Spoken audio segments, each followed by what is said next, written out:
INA Podcast.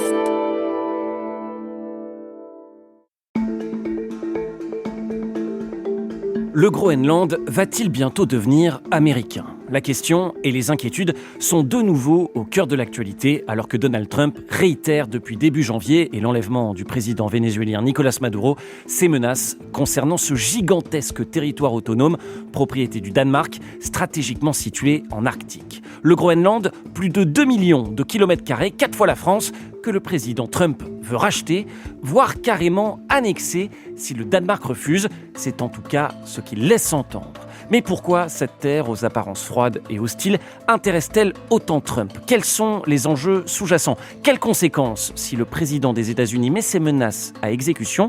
Et quelle doit être la position de la France et de l'Europe face à la multiplication de ces intimidations ? Tout ça, on en parle avec vous. Jean-Vincent Olindre, bonjour. Bonjour. Professeur de sciences politiques à l'université Panthéon-Assas et directeur du centre Thucydide, le centre de recherche en relations internationales de l'université. Jean-Vincent Olindre, le Groenland américain, c'est une question de jours, de semaines, de mois ? La volonté américaine de conquérir le Groenland, une question de jours, voire d'heures. La capacité du Groenland à résister, l'avenir le dira. Et on va développer tout ça avec vous. Mais d'abord, on commence comme chaque semaine par un récit en archive et puis on se retrouve juste après. Je m'appelle Théophile Cossa et vous écoutez Le Temps de l'Actu, un podcast de l'INA et de l'université Panthéon-Assas. C'est parti. Qu'est-ce que c'est que ce problème ? Il y a un sujet un petit peu complexe pour le débattre en 2 minutes. Enfin, pardon, on n'est pas à l'université. Enfin, je veux dire, excusez-moi. Et le monsieur, qu'est-ce qu'il en pense ? The yes needs a no to win. Then the no. Réfléchissez bien. Et surtout, faites réfléchir autour de vous. Et j'attendais, je ne vous le cache pas, ce moment avec un peu d'impatience. Le temps de l'actu. Le Groenland, ça fait un bon bout de temps qu'il attire la convoitise des États-Unis. Rendez-vous compte, en 1867 déjà, le président Andrew Johnson faisait une offre au Royaume du Danemark pour acheter le territoire. 1946, rebelote autour du président Truman d'en faire la demande. Son offre, 100 millions de dollars. Côté danois, c'est toujours non. Mais en 1951, le géant américain se console en installant une base militaire au nord de l'île. Écoutez, sujet de l'ORTF à l'époque. Les étendues désertiques du nord du Groenland viennent de sortir de leur torpeur millénaire. Thulé, la plus lointaine des terres du monde, comme l'a nommée l'Antiquité, devient vivante. Des avions survolent quotidiennement ces mers d'iceberg, car sur le toit du monde, à mi-chemin entre le cercle arctique et le pôle, l'aviation américaine vient de construire sa base la plus gigantesque. 12 000 tonnes de matériel ont été amenées ici. Et 8 000 hommes, par une température atteignant moins 50, y ont réalisé l'opération la plus sensationnelle depuis le débarquement de Normandie. Thulé, future étape sur les lignes Amérique-Europe, permettra de raccourcir la route de 1500 km. Développer les lignes Amérique-Europe, bon d'accord. Enfin, dans cette histoire, il s'agit surtout d'enjeux militaires. Oui, à l'époque, on est au début de la guerre froide entre les États-Unis et l'URSS. Le Groenland occupe une position stratégique, si bien qu'à la fin des années 50, les Américains décident carrément d'y établir une base secrète. En 1959, en pleine guerre froide, les militaires américains, en accord avec le Danemark, démarre le projet Iceworm. En quelques années, une base militaire est creusée sous la glace, équipée d'une centrale atomique et de 600 missiles à tête nucléaire pointés sur l'Union soviétique.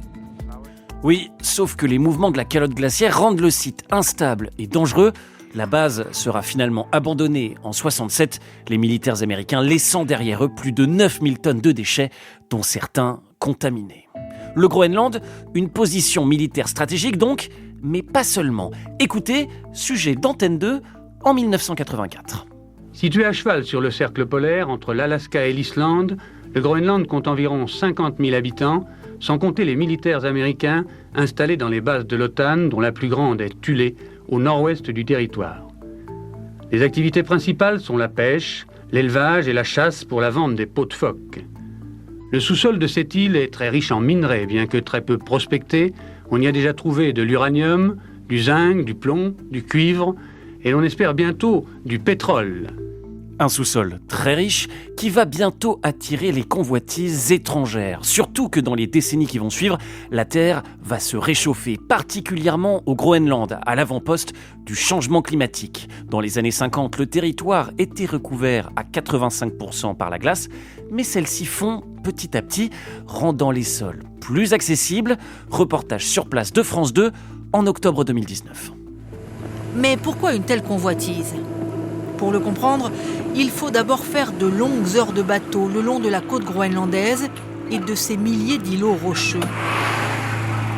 Encore quelques minutes de camion pour découvrir quelque part au milieu de la montagne et de ses lacs le trésor que ce géologue continue d'étudier jour après jour.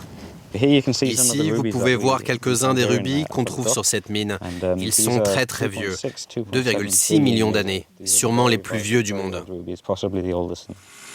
Des rubis, mais aussi du pétrole, du gaz, du fer. L'accélération de la fonte des glaces liée au dérèglement climatique permet l'accès à des ressources jusque-là inexploitées. Des ressources, beaucoup de ressources, et puis aussi des terres rares.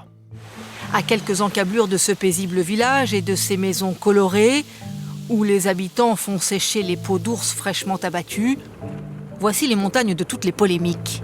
Sur cette montagne et tout autour de nous, ce ne sont que des terres rares. Les terres rares, ce sont ces roches, des minéraux très convoités. C'est utilisé dans les panneaux solaires, les batteries des voitures électriques et aussi celles de nos ordinateurs et de nos téléphones portables. C'est un minerai indispensable. Ici, on a un gisement parmi les plus importants du monde. De quoi réveiller chez Donald Trump ce vieux rêve américain d'un rachat du Groenland. Mais quand, en 2019, le président des États-Unis évoque l'idée d'acquérir le territoire, les Danois rigolent. Je ne peux que rire, me moquer de Donald Trump. Je ne peux pas prendre ça sérieusement. On ne vend plus les pays de cette façon. Si un pays veut un territoire, ça s'appelle la guerre. J'ai pensé que c'était une blague, que c'était un poisson d'avril. Car bien sûr, on ne peut pas acheter un pays de cette façon, comme Donald Trump apparemment pense le faire. Et les Groenlandais, eux, qui aspirent à plus d'indépendance, répondent « non merci ». C'est notre terre. Elle n'est pas à vendre. Pour devenir indépendant du Danemark, on ne va pas se vendre à un autre pays. C'est pas ça l'indépendance. Si on veut être indépendant, on doit y parvenir seul.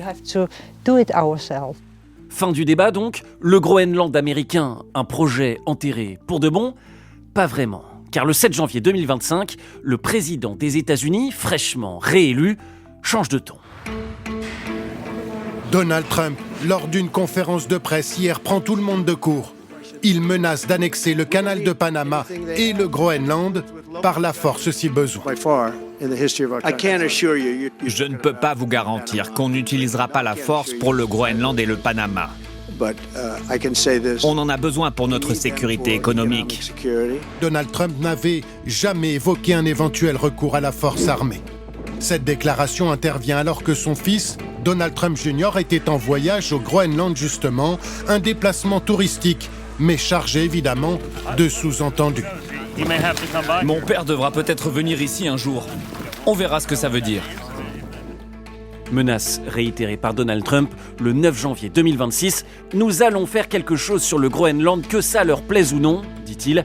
On a besoin du Groenland, soit par la manière douce, soit par la manière forte. Soit. Et maintenant, faut-il y voir un ultimatum sérieux ? Le Groenland va-t-il bientôt devenir américain ? Quelles conséquences de cette escalade sur l'ordre mondial ? On en parle dans le temps de l'actu. Avec vous, Jean-Vincent Olindre, déjà une réaction pour commencer au récit ? La réaction, c'est que là, on est en train de voir de façon en quelque sorte officielle, évidente, le changement de monde. C'est-à-dire, les Européens en particulier découvrent le monde qui s'est construit en gros depuis une vingtaine d'années, même si c'est sans doute, ça remonte à bien au-delà. C'est-à-dire un monde fondé non plus sur l'échange, le commerce, avec l'idée justement d'une interdépendance qui profite à une mondialisation heureuse, mais au contraire un monde de prédation, initié et encouragé d'abord et avant tout par la Chine et par la Russie, et dont les États-Unis deviennent le perroquet. C'est-à-dire suivent en quelque sorte un mouvement engagé par les puissances autoritaires et deviennent elles-mêmes une puissance autoritaire, prédatrice. Et au fond, le Groenland est la caisse de résonance de cette nouvelle situation qui existe déjà depuis quelques années, mais que les Européens n'avaient pas voulu voir. Alors, on va bien sûr analyser tous ces enjeux géopolitiques, comprendre ce que ça soulève, quelles conséquences ça peut avoir à court, moyen terme sur l'ordre mondial, sur nous, Français, Européens. Mais d'abord, le Groenland, petit zoom sur ce territoire. On l'a dit, c'est un territoire autonome mais rattaché au Danemark. C'est-à-dire, est-ce qu'on peut préciser ça ? En fait, au départ, le Groenland, c'est une colonie du Danemark depuis le XVIIIe siècle.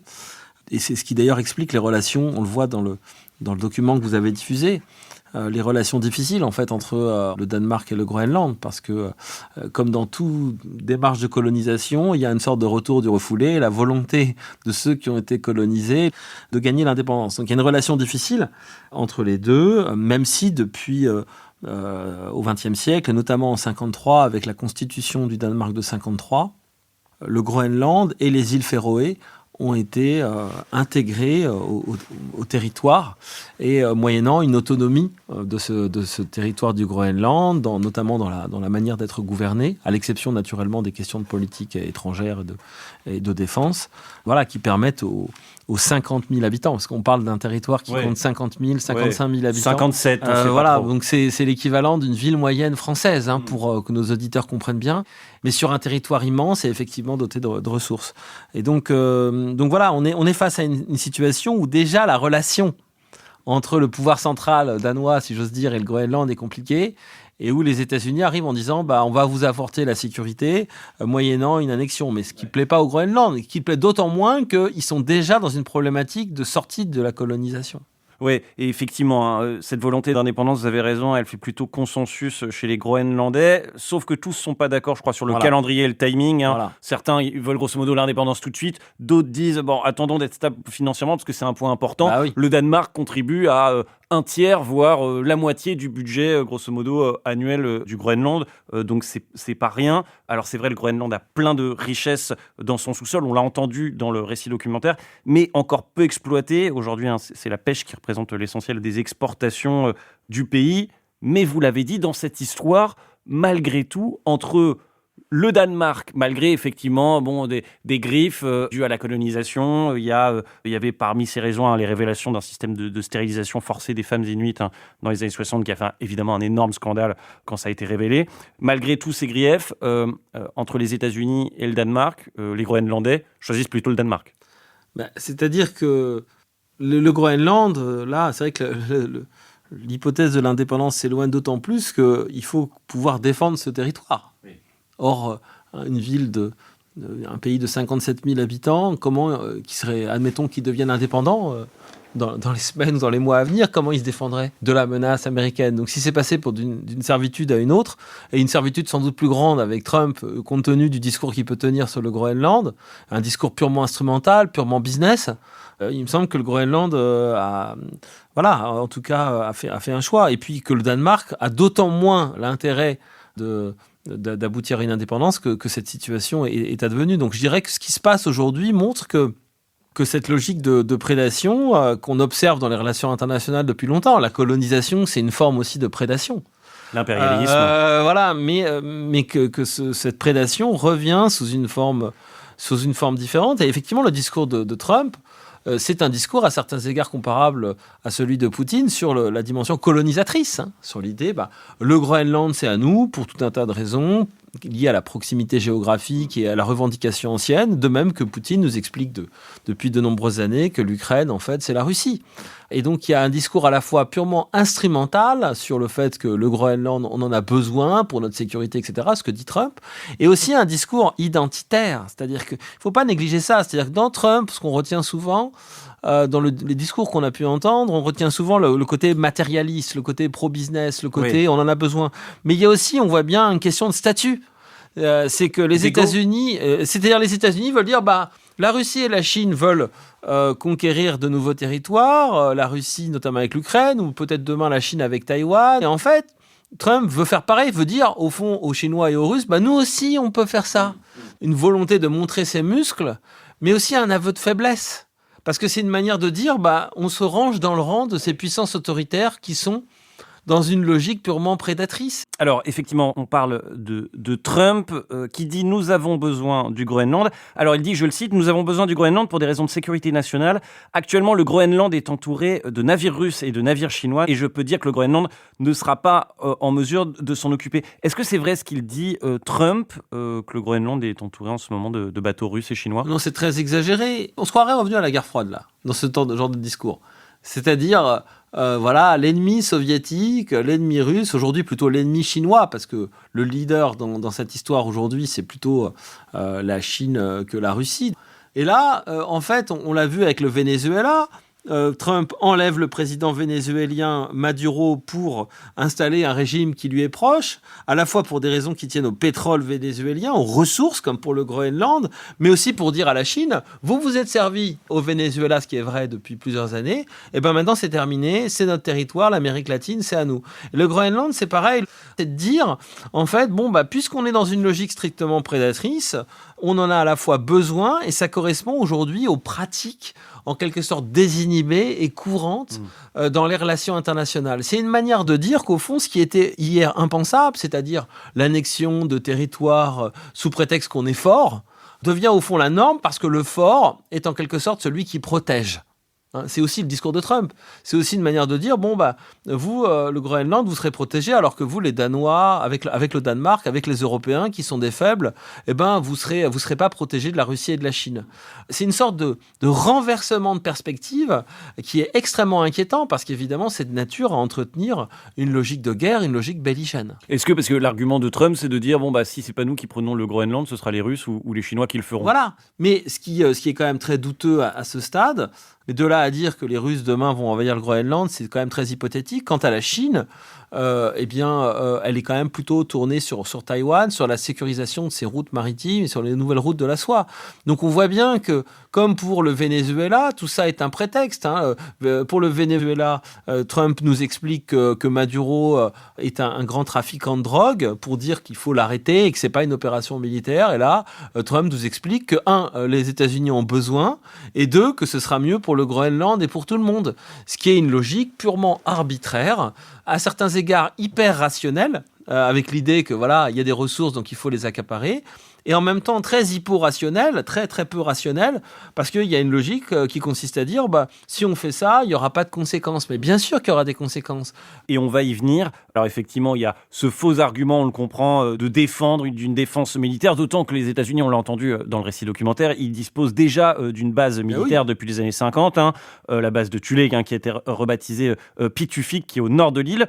Et puis, il y a le sujet des ressources, et particulièrement des terres rares sur lesquelles lorgne Trump. Ça pourrait être la 4e plus grande réserve au monde de terres rares. Trump veut prendre le contrôle et récupérer l'exploitation de ces terres rares. Est-ce que c'est ça, finalement, la raison numéro 1 pour Trump, d'autant que l'exploitation des terres rares, aujourd'hui, c'est la Chine qui a le quasi-monopole dans le monde, et ça inquiète Donald Trump? Pas monopole, mais en tout cas, il y a aussi des terres rares aux États-Unis, mais c'est vrai que l'immense majorité, effectivement, des terres rares est logée en Chine, et notamment pour ces matériaux rares, ces métaux rares qui servent à la fabrication des téléphones portables, notamment.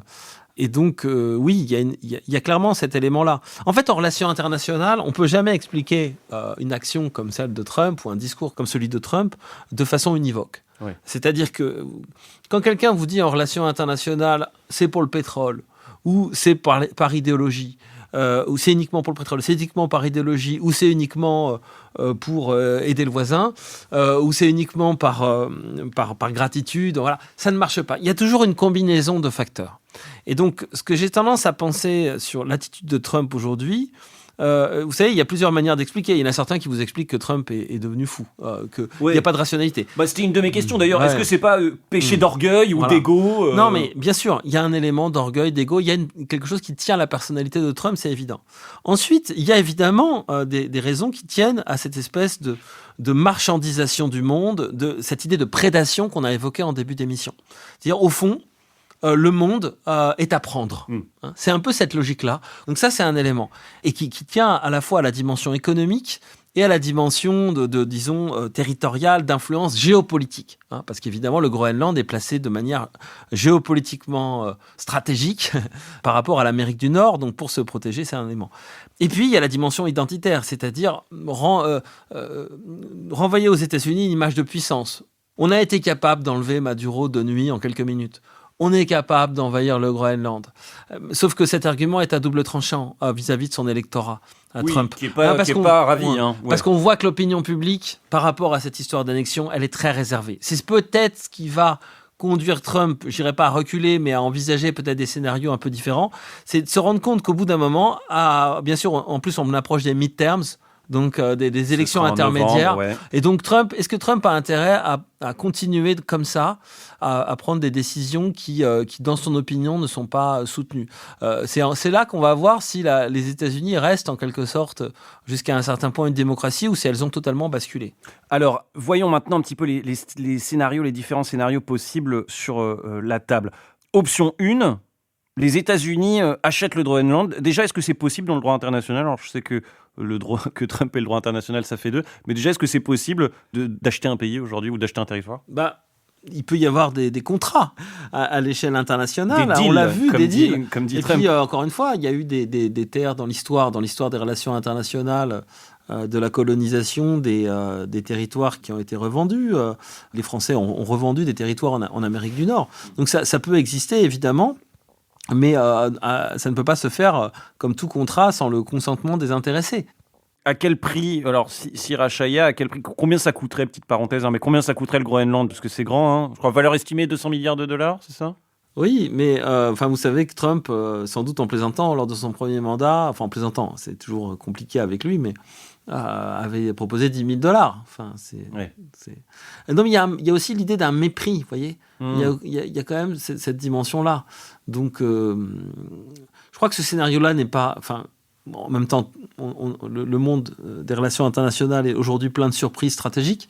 Donc cette hypothèse n'est pas totalement à exclure, mais elle me paraît pas crédible. Et alors si cette hypothèse-là n'est pas crédible, deuxième scénario, les États-Unis ne rachètent pas le Groenland, mais Trump passe un deal avec les Danois et les Groenlandais, ça c'est envisageable ? Oui, de la même manière qu'il y avait des deals qui avaient été envisagés avec l'Ukraine justement. Souvenez-vous, à un moment donné, dans les négociations sur la paix en Ukraine, le président Zelensky avait dit qu'il était d'accord pour que les États-Unis puissent aller exploiter des mines dans le Donbass, etc. Donc oui, c'est sans doute un rapport de force, donc c'est un scénario envisageable. Ce qui est certain, c'est que s'il devait y avoir rachat ou le scénario qu'on va sans doute envisager après, c'est-à-dire annexion, etc., c'en serait fini de la sécurité transatlantique, c'est-à-dire de l'OTAN, etc. Et donc, c'est aussi ça qu'il faut que Trump prenne conscience. C'est-à-dire qu'en fait, Trump agit parce que, au fond, nous sommes aussi inactifs. On veut dire, je vais racheter le Groenland, c'est insensé. Mais ça devient insensé à partir du moment où on rend cette hypothèse crédible. Et c'est ça qui est au fond important. Et on va y venir, effectivement, sur ce troisième scénario, d'autant que mercredi 14 janvier dernier, le ministre des Affaires étrangères danois et son homologue groenlandaise ont été reçus à la Maison-Blanche. Le ministre danois est sorti, a donné une conférence de presse et il a affirmé qu'il existe toujours un désaccord fondamental. Il est clair que le président Trump a le souhait de conquérir le Groenland. Donc on comprend... Conquérir. Ouais. Vous voyez, le terme, les termes ont un sens. Ouais. Donc conquérir. Donc on comprend pour l'instant, on va pas vers un deal. Alors je précise qu'on enregistre cet épisode le jeudi 15 janvier. D'ici là, il peut se passer encore des choses. On arrive sur le scénario 3. Si le Danemark refuse la vente ou toute forme de deal et qu'il y a annexion, c'est-à-dire qu'on comprenne bien c'est quoi l'annexion. C'est Trump qui envoie des troupes américaines, des GIs, prendre le contrôle de Nuuk, la capitale, 19 000 habitants. C'est ça Ça va pas être difficile puisqu'il y a une base militaire sur place. En plus. Donc il suffit au fond que les États-Unis plantent un drapeau et disent en fait c'est chez nous. Donc finalement l'opération en elle-même est très simple et effroyablement simple. Et ça veut dire quoi ? Ça veut dire que les US se retrouvent de facto en guerre contre le Danemark ? Ça veut dire déjà que c'en est terminé de l'OTAN parce que en fait le Groenland est un territoire du Danemark. Or le Danemark est un membre fondateur de l'OTAN. Donc ça veut dire concrètement que Trump s'assoit sur l'article 5 qui indique que Si un pays de l'OTAN est attaqué, l'ensemble des membres de l'OTAN doivent le protéger. Donc ça veut dire que la puissance principale de l'OTAN, les États-Unis, attaque l'organisation dont elle a été l'artisan au moment de la guerre froide. Donc c'est absolument inouï. Donc ça veut dire la mort de l'OTAN. La mort de l'OTAN, la mort clinique et cérébrale, pour reprendre les termes du président de la République à l'époque, de l'OTAN.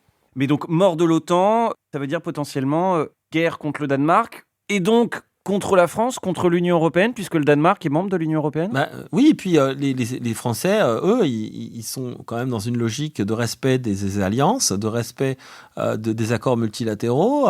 Oui, donc ils envoient aujourd'hui des troupes au Groenland parce que l'article 5 s'applique. Effectivement, quelques effectifs. La France l'a annoncé le 14 janvier dernier qu'ils envoyaient des effectifs militaires au Groenland. Alors pas beaucoup pour des exercices grand froid. Pareil pour l'Allemagne. Par ailleurs, la France a annoncé ouvrir un consulat dans la capitale groenlandaise, Nuuk. Est-ce que tout ça peut décourager Donald Trump ? C'est la bonne réaction ou c'est grosso modo comme éteindre un incendie avec un pistolet à eau ? Espérons que les États-Unis de Donald Trump reviennent à la raison et comprennent que se mettre à dos l'Europe comme elle le fait aujourd'hui, c'est quelque chose d'effroyable et de contre-productif. Encore une fois, mon hypothèse, et même ma thèse, c'est de dire que les États-Unis, en faisant ça, en donnant l'impression qu'ils sont forts, en fait, montrent en réalité qu'ils sont faibles. C'est en développant la sécurité transatlantique qu'au fond, les Occidentaux ont été forts. Et là, il y a clairement une rupture. Les États-Unis s'isolent aussi. Ils s'isolent en considérant que le Danemark, ça compte pas, que la France, ça compte pas. Il suffit de voir aussi les déclarations récentes de Trump sur le président français, la manière dont il tourne en ridicule les Européens. Il s'est moqué effectivement d'Emmanuel Macron récemment. Et donc tout ça participe d'une logique d'isolement extrêmement inquiétant.